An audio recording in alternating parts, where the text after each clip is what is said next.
रामायण एक पवित्र ग्रंथ है। यह मनुष्य को जीने की उत्तम शिक्षा देता है। रामायण में श्री राम मर्यादा पुरुषोत्तम के रूप में दिखाए गए हैं, जहां माता सीता पवित्रता की मूर्ति है।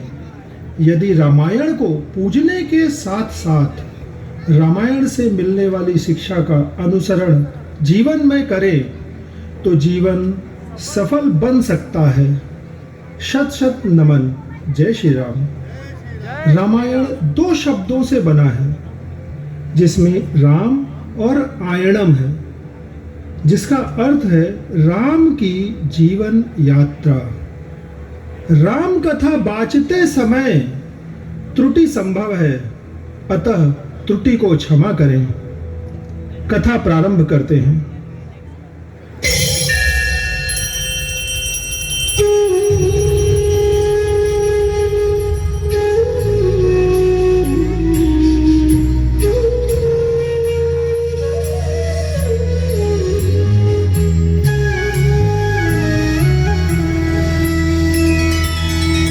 श्री रामचंद्र कृपालु भजु मन हरण भव भय दारुणम्। नव कंज लोचन कंज मुख कर कंज पद कंजारुणम्। भगवान के अवतार का केवल नहीं गुणगान हो, कैसे नारायण बने नर इसका पावन ज्ञान है।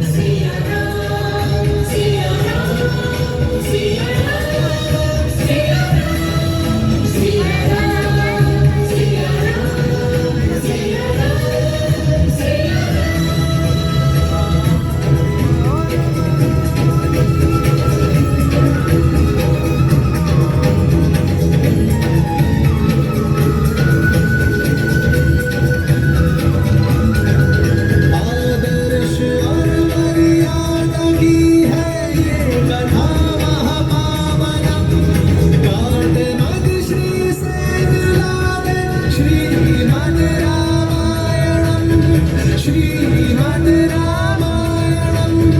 श्रीमद् रामायणम्। सिया राम सिया राम सिया राम सिया राम सिया राम सिया राम सिया राम सिया राम।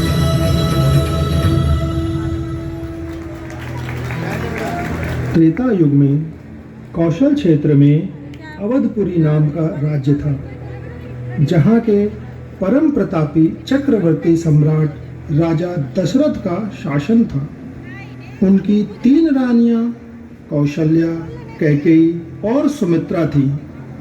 कीर्ति, धन, वैभव सब कुछ था, किंतु प्रसन्नता नहीं थी। महाराज दशरथ, आज सूर्य देवता उत्तरायण में प्रवेश कर रहे हैं। यह बड़ा ही पुनीत मुहूर्त है। इस शुभ मुहूर्त में अपने कुल देवता से जो प्रार्थना करोगे वो अवश्य सफल होगी। गुरुदेव, आपके आशीर्वाद से अपार वैभव, सुख, समृद्धि, कीर्ति सब कुछ है, परंतु एक ही कमी है जो हमें व्याकुल किए रहती है। जिस सूर्यवंश में महाराज इक्ष्वाकु, दिलीप, भगीरथ, रघु, हरिश्चंद्र जैसे परम प्रतापी यशस्वी राजा हुए हैं, क्या वो रघुकुल दशरथ के साथ ही समाप्त हो जाएगा? क्या हमारे बाद पितरों को पानी देने वाला कोई ना होगा? महारानी कौशल्या, देवी कैकेयी, देवी सुमित्रा, आप निराश न हो। सूर्य भगवान आपकी मनोकामना अवश्य पूरी करेंगे, परंतु उसके लिए पुत्र कामेष्टि यज्ञ करना होगा। ओम स्वस्ति न इंद्रो वृद्धश्रवाः स्वस्ति न पूषा विश्ववेदाः स्वस्ति नस्तार्क्ष्यो अरिष्टनेमिः। अंत में अग्निदेव अनुष्ठान का प्रसाद लेकर प्रकट होते हैं। राजा दशरथ के कहने पर तीनों रानियां प्रसाद ग्रहण करती हैं और अनुष्ठान के शुभ फल स्वरूप राजा दशरथ को पुत्रों की प्राप्ति होती है।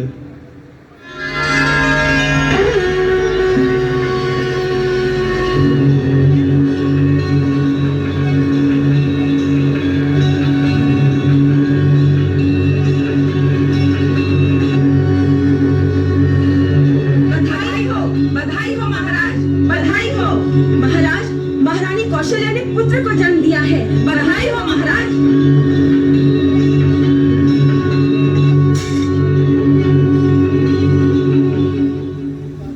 बधाई राजराजेश्वर, बधाई।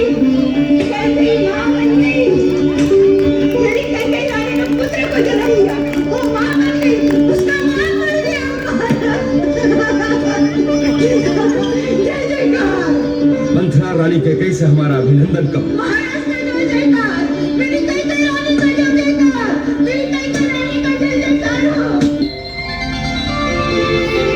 महाराज, देवी सुमित्रा को पुत्र हुआ। नहीं महाराज, एक नहीं दो पुत्र हुए। कृपा कृपा सूर्य भगवान। भगवान विष्णु 12 कलाओं के साथ माता कौशल्या के पुत्र के रूप में जन्म लेते हैं। उनका नाम राम रखा जाता है। द्वितीय भरत माता कैकेयी के पुत्र तथा लक्ष्मण एवं शत्रुघ्न माता सुमित्रा के पुत्र के रूप में जन्म लेते हैं। समय अपनी गति से चलता रहता है। राजा दशरथ भाव से परिपूर्ण समय व्यतीत कर रहे थे।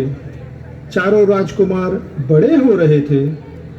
राजकुमारों को शिक्षा प्रदान करने का समय भी आ जाता है। शिक्षा प्राप्त करने के लिए कुमारों को गुरुकुल भेजा जाता है। राम, लक्ष्मण, भरत, शत्रुघ्न शास्त्र और शस्त्र, धर्म और राजनीति की शिक्षा लेकर पारंगत हो जाते हैं। अनेक विषयों की शिक्षा प्राप्त करने के बाद गुरुकुल से वापस आते हैं। अयोध्या पहुंचते ही ऋषि विश्वामित्र राक्षसों के संहार हेतु उन्हें अपने साथ लेकर चले जाते हैं।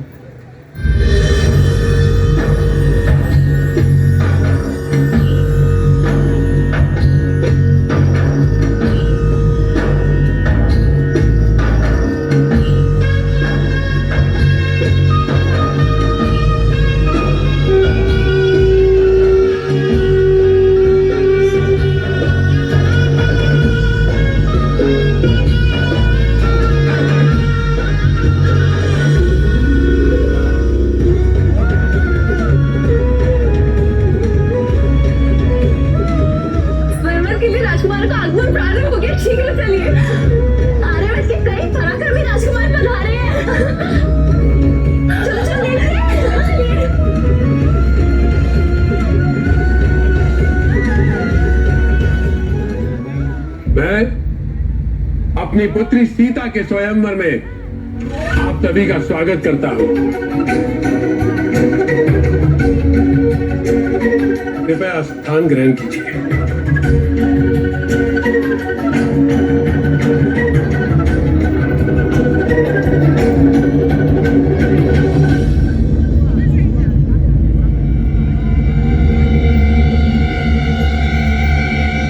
कुशध्वज, लंकापति रावण कहाँ है? प्रणाम महाराज।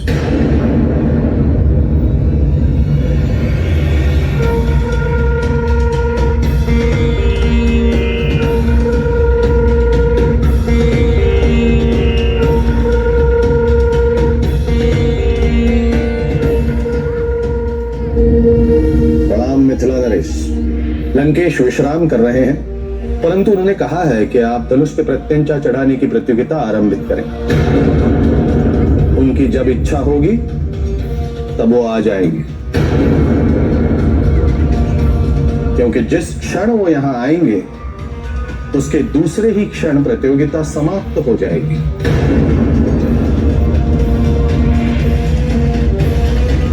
परंतु आपने इतना भव्य आयोजन किया है, इन सभी राजाओं को बुलाया है, तो उन्हें अपनी शक्ति का प्रदर्शन का अवसर तो मिलना चाहिए। मिथिला नरेश, यही उदारता है लंकेश की। वो इस प्रतियोगिता के मनोरंजन में विघ्न नहीं बनना चाहते। पहले आप सब आनंद उठा लीजिए, लंकेश आएंगे और प्रतियोगिता समाप्त कर देंगे।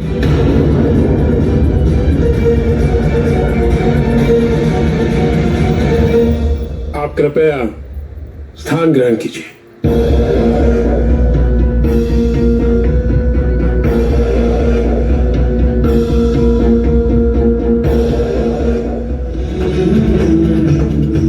मिथिला नरेश, राजा शीरध्वज जनक तथा महारानी सुलेना की पुत्री राजकुमारी सीता पधार रही हैं।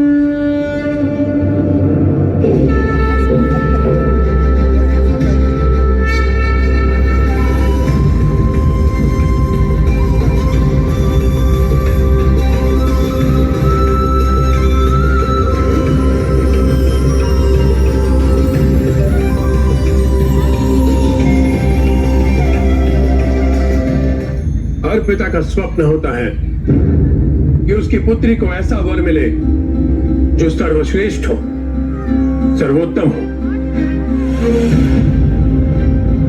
इसी उद्देश्य से मैंने अपनी पुत्री सीता के लिए यह स्वयंवर आयोजित किया है।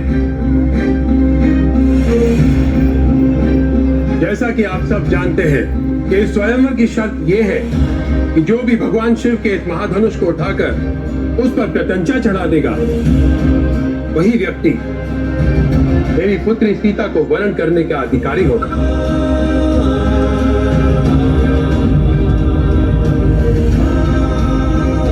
मैं महर्षि याज्ञवल्क्य और सभी देवताओं, पूर्वजों और ऋषिगणों के आशीर्वाद से इस स्वयंवर को आरंभ करने की घोषणा करता हूं।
लक्ष्मण, किसी की असफलता पर हंसा नहीं करते। क्षमा दीजिए भैया।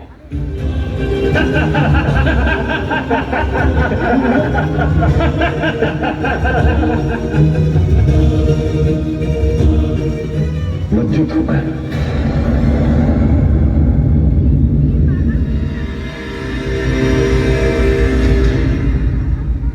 लज्जित हो कि किसी ऐसे वीर को इस स्वयंवर में निमंत्रण नहीं दे पाया जो इस चुनौती को पूरा कर सके। और इस सभा में कोई ऐसा वीर नहीं जो इस दिव्य धनुष को उठाकर इसकी प्रत्यंचा चढ़ा सके।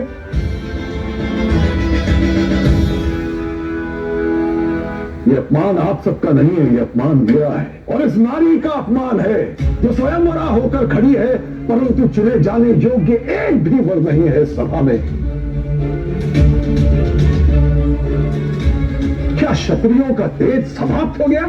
क्या कोई भी नहीं है ऐसा जो एक स्वयंवरा के मान की उसकी आशा की लाज रख ले? रघुकुल के रहते ना क्षत्रियों का तेज धीमा पड़ेगा और ना ही किसी स्त्री का सम्मान जाएगा।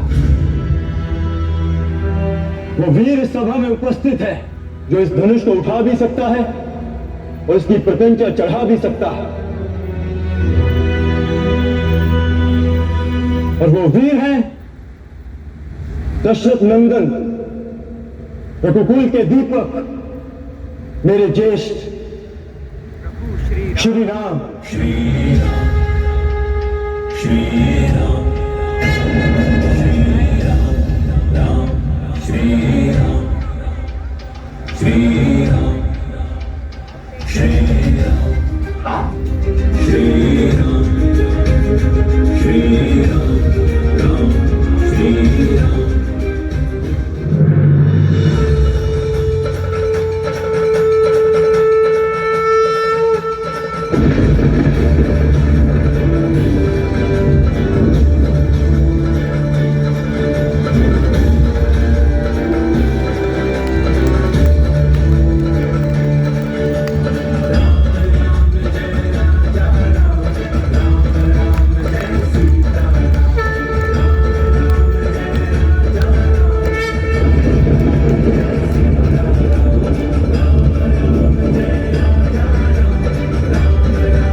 भाइयों का विवाह एक साथ जनकपुरी में हो जाता है।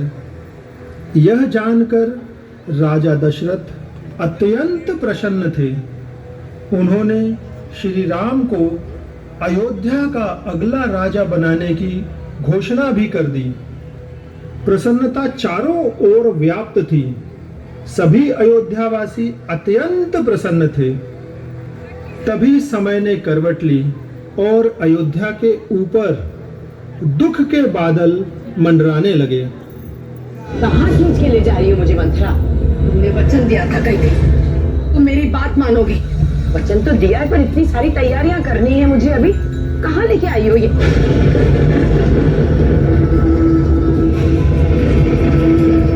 आज मैं तुम्हें तुम्हारा भविष्य दिखाने ले आई है।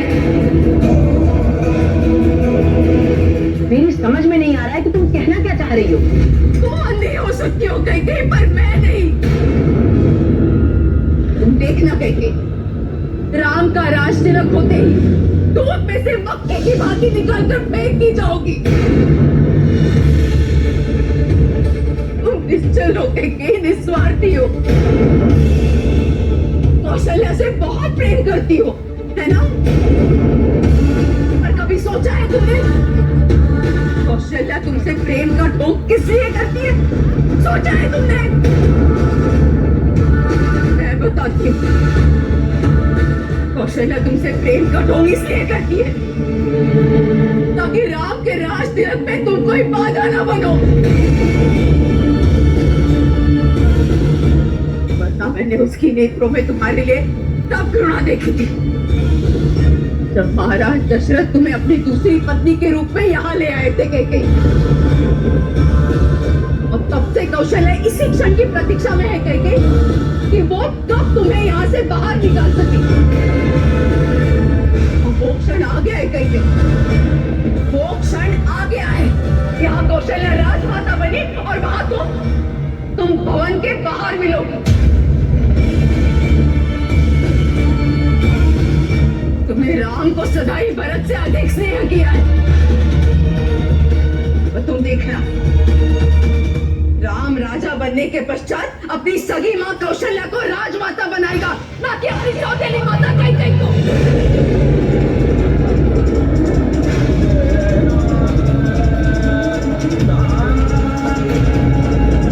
तुम जानती नहीं हो राम के रूप में तुमने एक सपोली को पोषित किया है या नहीं?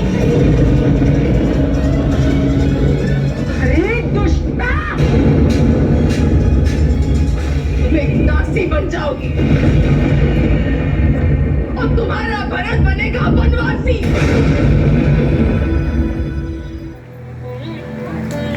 अनेक वर्ष पूर्व देव असुर संग्राम में माता कैकेयी ने राजा दशरथ का साथ दिया था और उनकी रक्षा भी की थी, जिसके परिणाम स्वरूप राजा दशरथ ने देवी कैकेयी को 2 वर या वचन दिए थे। मंथरा के भड़काने पर देवी कैकेयी अपने पास सुरक्षित उन दोनों वचनों को मांगने के लिए तत्पर हो जाती हैं।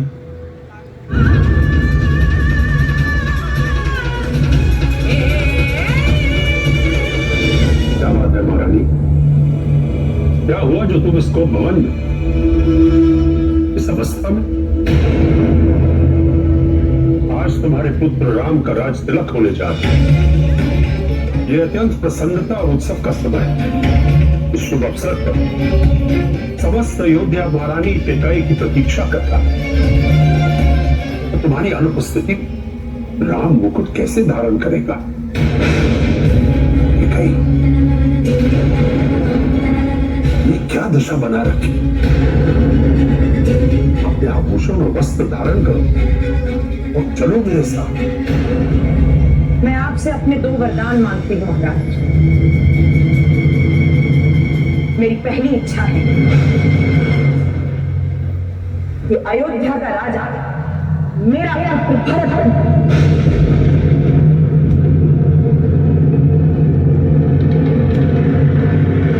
अयोध्या का राज सिंहासन भरत को प्राप्त हो।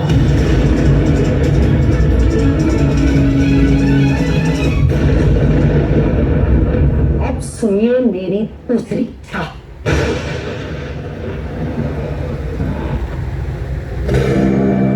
मेरी दूसरी इच्छा है राम के लिए 14 वर्ष का वनवास। तुम चाहती हो कि भरत सिंहासन पर बैठे?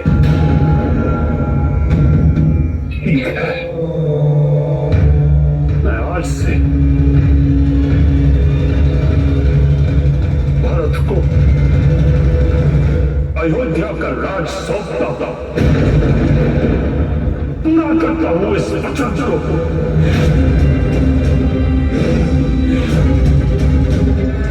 किंतु स्मरण रहे कि उसके वन पहुंचते उससे दूर होते ही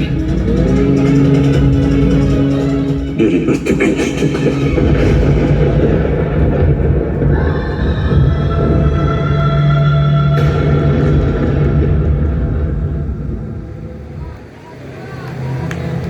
मां की इच्छा और पिता के वचनों को आदेश मानकर श्री राम जी, माता सीता और अनुज लक्ष्मण एक साथ वन की ओर प्रस्थान करते हैं। राम, सीता, लक्ष्मण वनवास की अवधि में अनेक स्थानों का भ्रमण करते हैं। चित्रकूट, ऋषि अत्रि का आश्रम, दंडकारण्य, पंचवटी।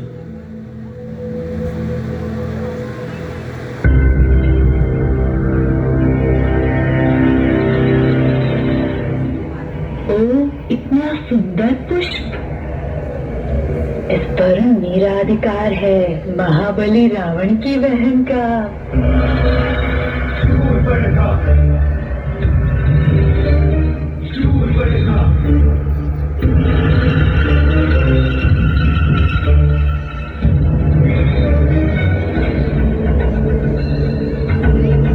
कौन है ये दिव्य पुरुष? मुख पर तेज और व्यक्तित्व में इतना आकर्षण कि शूर्पणखा स्वयं इसके प्रेम पाश में बंध गई। इसे वन में नहीं, इसे शूर्पणखा के सानिध्य में उसके साथ होना चाहिए।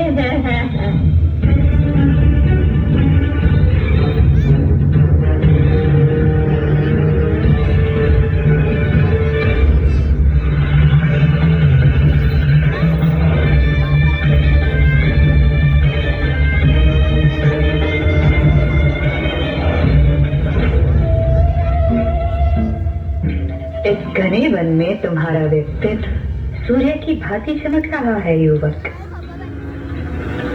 मैंने तुम जैसा तेजस्वी पुरुष पहले कभी नहीं देखा। तुमसे आकर्षित हो गई हूं मैं। मन में तुम्हारा साथ पाने की चाह उत्पन्न हो गई है। तो ये कि मैंने आज तक जीवन में जो कुछ भी चाहा है वो पाया है। राक्षस राज महाबली रावण की बहन हूं मैं, संसार में सबसे रूपवान, बल भी और सौंदर्य भी। मैं तुम्हें संसार के वो सब सुख दूंगी जिनकी तुमने कल्पना भी ना की हो। आज से तुम्हारे जीवन का एक नया और भव्य अध्याय आरंभ होगा। चलो मेरे साथ। मैं आपकी इस कृपा दृष्टि और प्रशंसा के लिए आपको धन्यवाद देता हूं, किंतु मैं आपके साथ नहीं आ सकता। पराई नारी की ओर देखना मेरे लिए पाप है, क्योंकि मैं वैवाहिक और अपनी अर्धांगिनी से अत्यंत प्रेम करता हूं। और जिस जीवन को आप कठिन कह रही हैं वो मुझे अत्यंत प्रिय है। मैं और मेरी पत्नी केवल इस जन्म के ही अपितु जन्म जन्मांतर के साथी।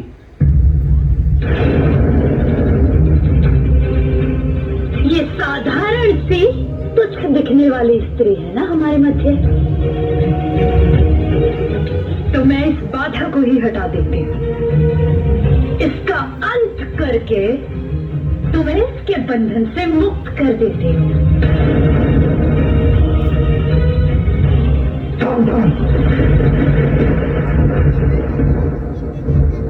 अयोध्यापति दशरथ नंदन श्री राम और उनकी सहधर्मिणी माता सीता के समक्ष खड़ी हो तुम।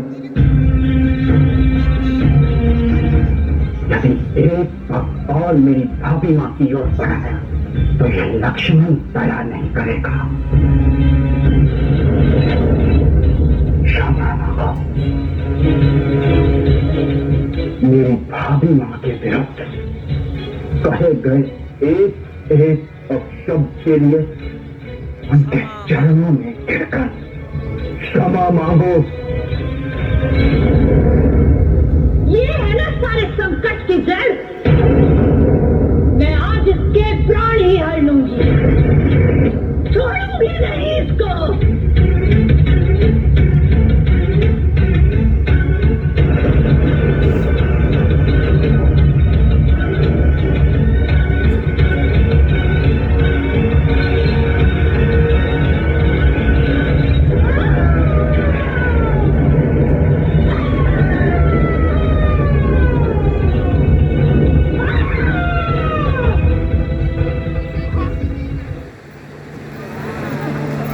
रावण ऋषि विशर्भा और केकसी का ज्येष्ठ पुत्र था।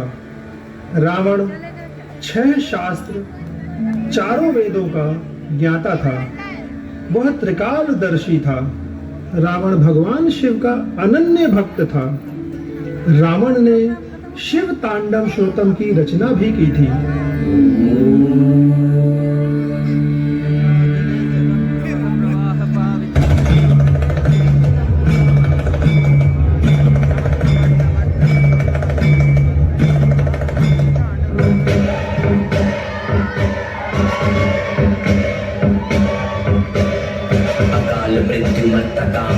जो चंडाल का अकाल उसका क्या बिगाड़े भक्त जो महाकाल का। अकाल मृत्यु मरता काम करता जो चंडाल का अकाल उसका क्या बिगाड़े भक्त जो महाकाल का। अकाल मृत्यु मरता काम करता जो चंडाल का अकाल उसका क्या बिगाड़े भक्त जो महाकाल का। अकाल मृत्यु मरता काम करता जो चंडाल का अकाल उसका क्या बिगाड़े भक्त जो महाकाल का।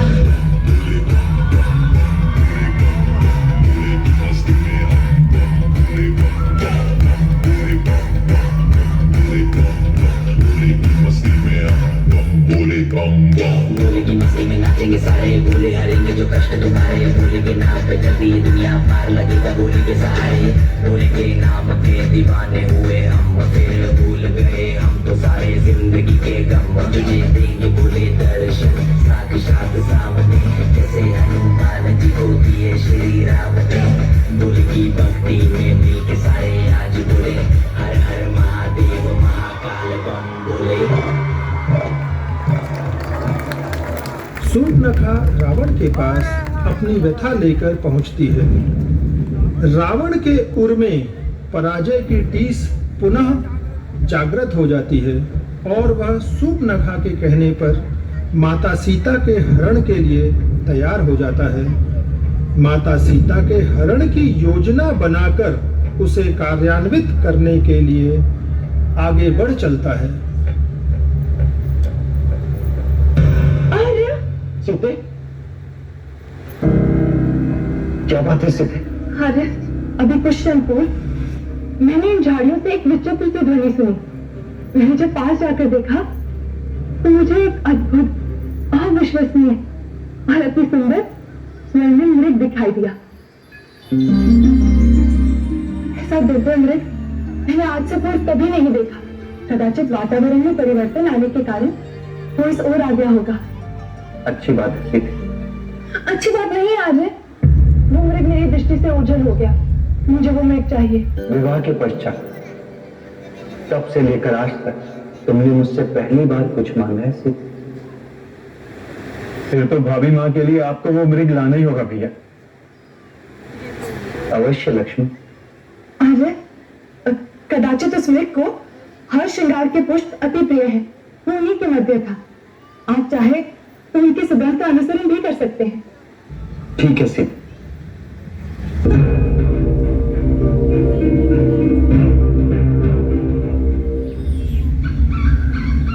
लक्ष्मण,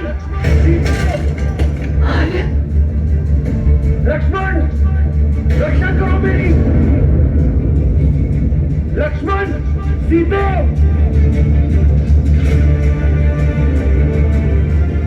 लक्ष्मण, सुना तुमने? तुम्हारे भैया तुम्हें पुकार रहे हैं। अवश्य वो किसी संकट में है, जाओ जाकर उनकी सहायता करो। नहीं भाभी माँ, ईश्वर अवश्य भैया जैसा है, किंतु भैया नहीं है। लक्ष्मण, सीते।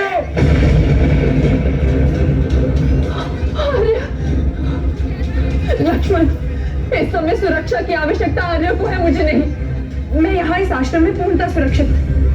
तुम्हारे भैया तुम्हें पुकार रहे हैं, तुम जाओ और उनकी सुरक्षा करो। लक्ष्मण, तुम अपने भैया की सहायता करने जाओ, अन्यथा मैं स्वयं जा रही हूँ। उचित है भाभी, आपके आदेश का पालन होगा, किंतु भैया के आदेश की अवहेलना नहीं होगी।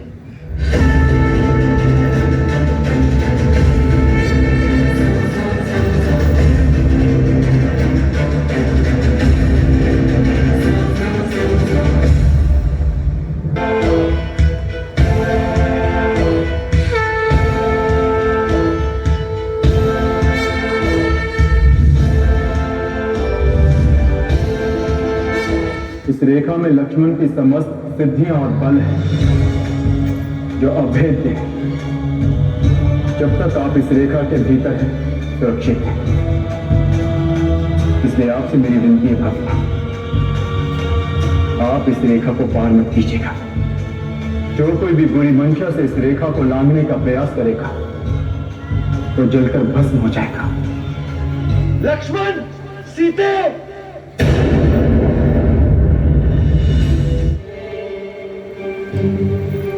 अलग निरंजन।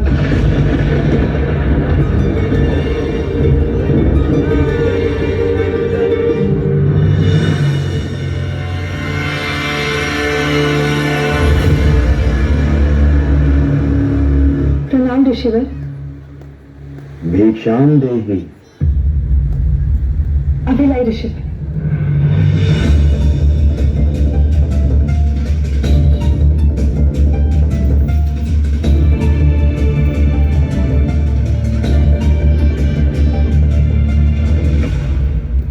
ये लीजिए ऋषिवर, भंडारे में जो कुछ भी था मैं सब लाई हूँ।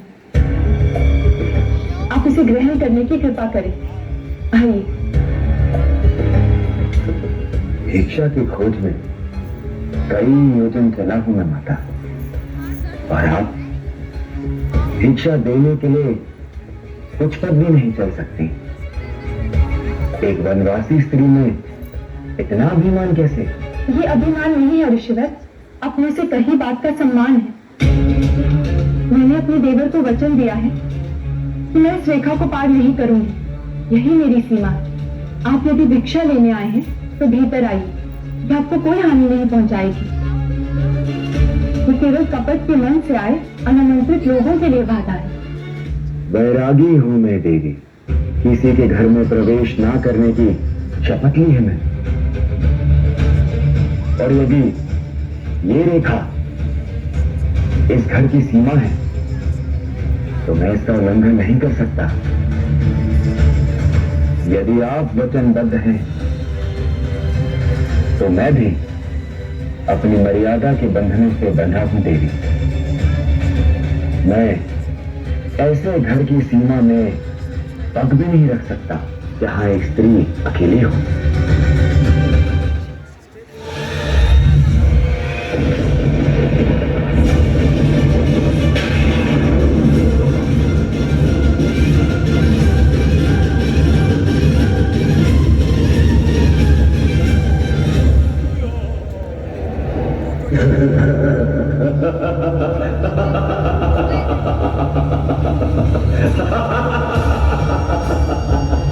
Ha ha ha ha!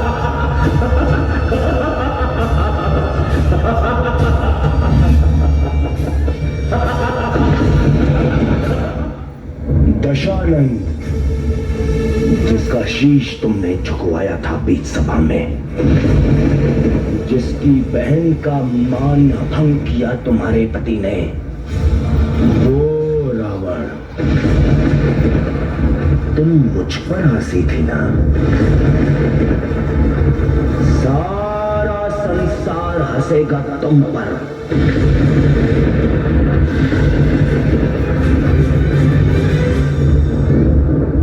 सीधे आर्या, रक्षा कीजिए।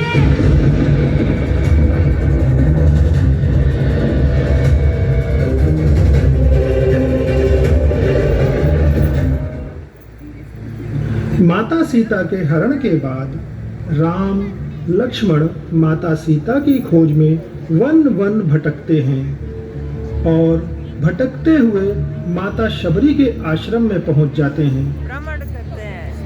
राम आएंगे तो अंगना सजाऊंगी, दीप जला के दिवाली मैं मनाऊंगी। राम आएंगे तो अंगना सजाऊंगी, दीप जला के दिवाली मैं मनाऊंगी।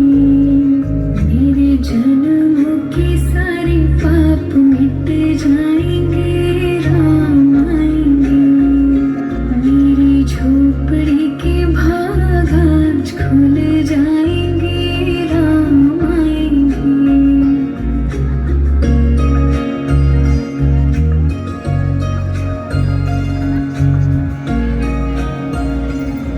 तत्पश्चात ऋषि मुख पर्वत पहुंचते हैं, जहां पर हनुमान जी से मिलते हैं, सुग्रीव से मित्रता करते हैं तथा सुग्रीव की सहायता भी करते हैं और सुग्रीव की सहायता से माता सीता की खोज करते हैं।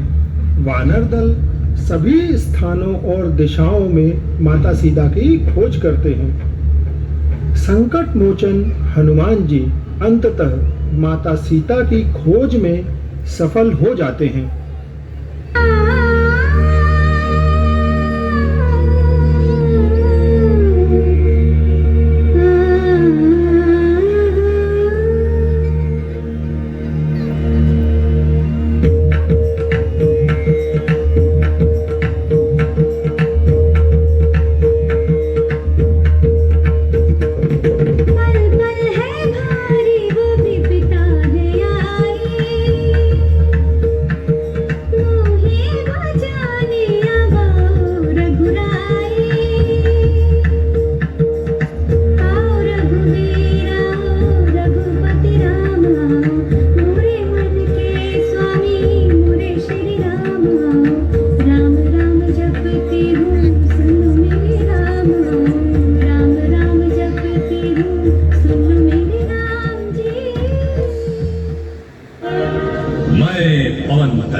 अंजनी पुत्र हनुमान इस समुद्र को खेल खेल में ही दाम सकता और रावण के पूरे वंशजों को मारकर त्रिकूट पर्वत को उखाड़कर यहाँ ला सकता।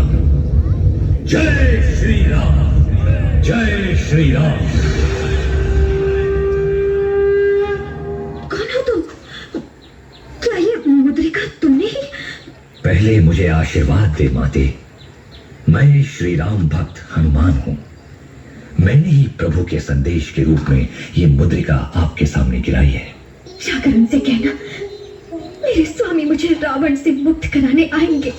श्री गुरु चरण सरोज रज निज मन मुकुर सुधारी, बरनौ रघुबर विमल जसु,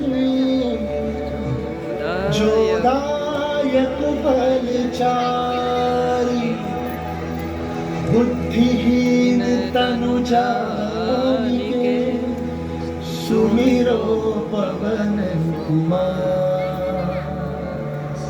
बल बुद्धि विद्या देहु मोहि, हरहु क्लेश विकार।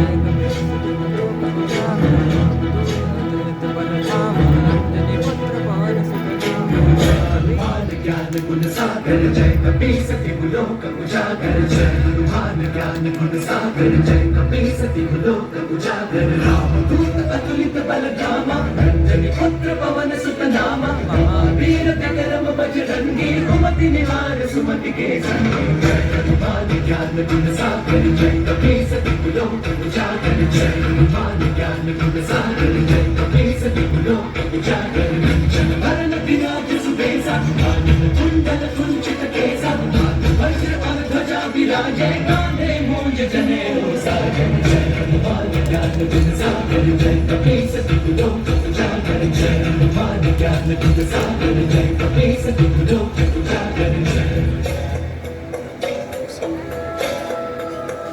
शंकर सुवन केसरी नंदन तेज प्रताप महाजगवंदन शंकर सुवन केसरी नंदन तेज प्रताप महाजगवंदन विद्यावान गुणी अति चातुर राम काज करिबे को आतुर विद्यावान गुणी अति चातुर राम काज करिबे को आतुर प्रभु चरित सुनबे को रसिया प्रभु चरित सुनबे को रसिया राम लखन सीता वन बसिया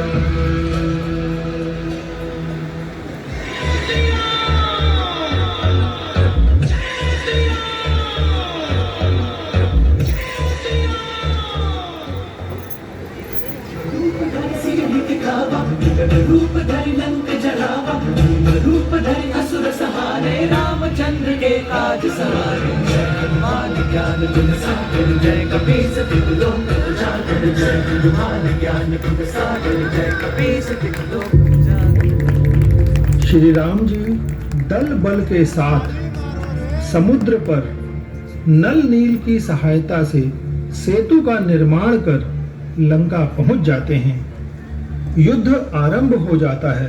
युद्ध में रावण दल के सभी योद्धा एक एक कर काल के गाल में समा जाते हैं। मेघनाथ और कुंभकर्ण की भी मृत्यु हो जाती है। लक्ष्मण जी मेघनाथ के शक्ति अस्त्र के प्रहार से मृत्युशैया तक पहुंच जाते हैं। तब हनुमान जी संजीवनी बूटी लाकर लक्ष्मण जी के प्राणों की रक्षा करते हैं। अब युद्ध की अंतिम घड़ी आ गई और राम रावण का युद्ध होने लगता है।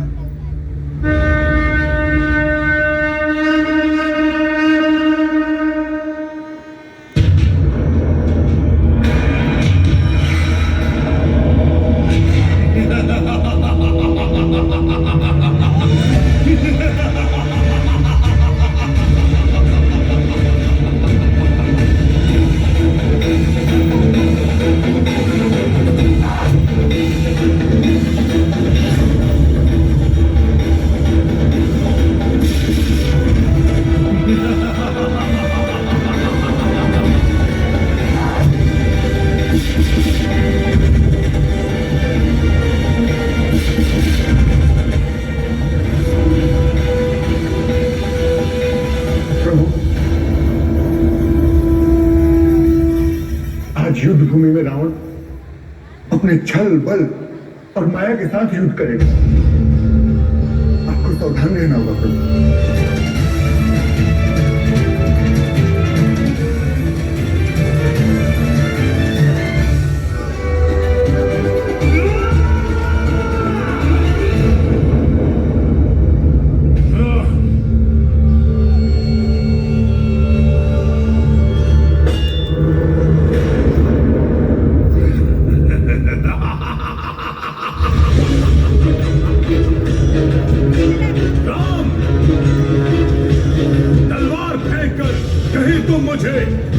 की चुनौती देने की भूल तो नहीं कर रहे हो, क्योंकि मेरे हाथों से तेरे प्राण लेना और भी आनंददायक होगा।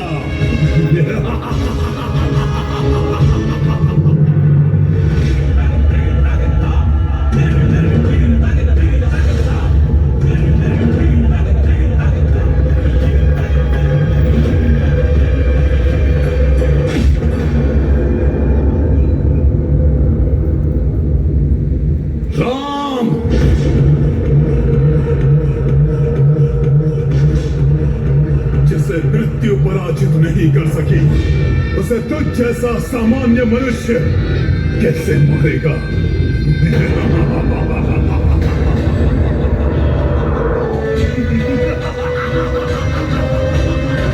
विभीषण जी, क्या रावण को मारने का कोई उपाय नहीं है? लंकेश की नाभि में अमृत है, उसी अमृत के बल से उसकी मृत्यु नहीं हो पा रही है।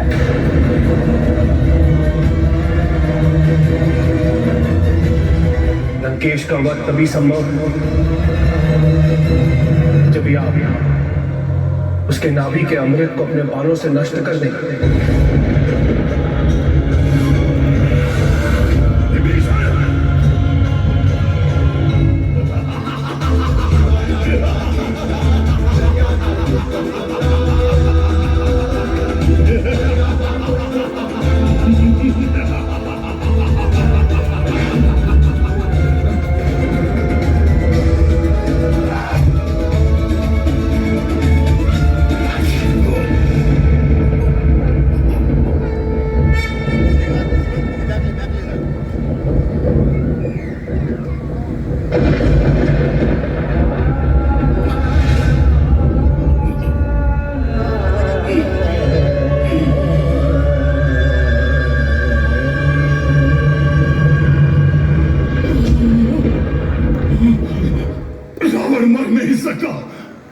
मैं अमर हूं।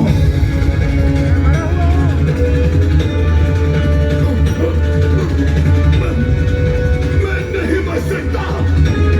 लंकेश अमर है।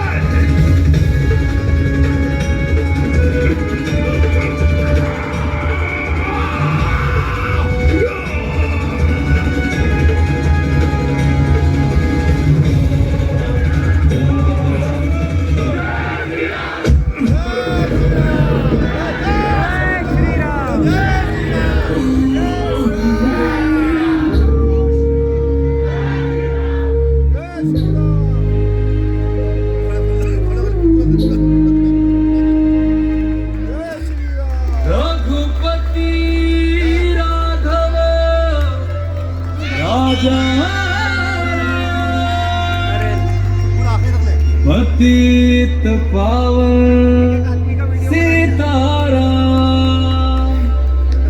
सीताराम सीताराम भज प्यारे तू सीता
पथ में सबकी पलक है, जीत ये सब के लिए ही सबक है। जय श्री राम के नाम का नारा देता सुनाई अंबर तक है।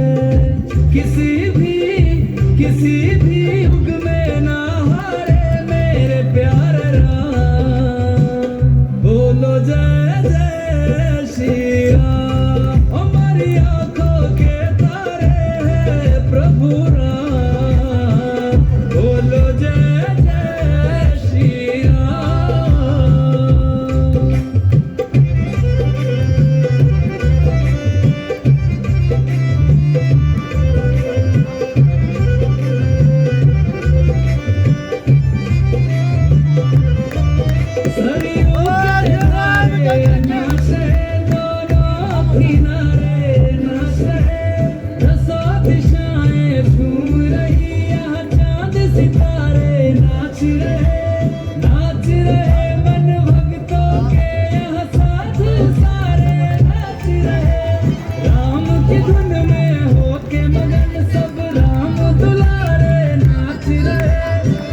जय श्री राम, जय जय श्री राम।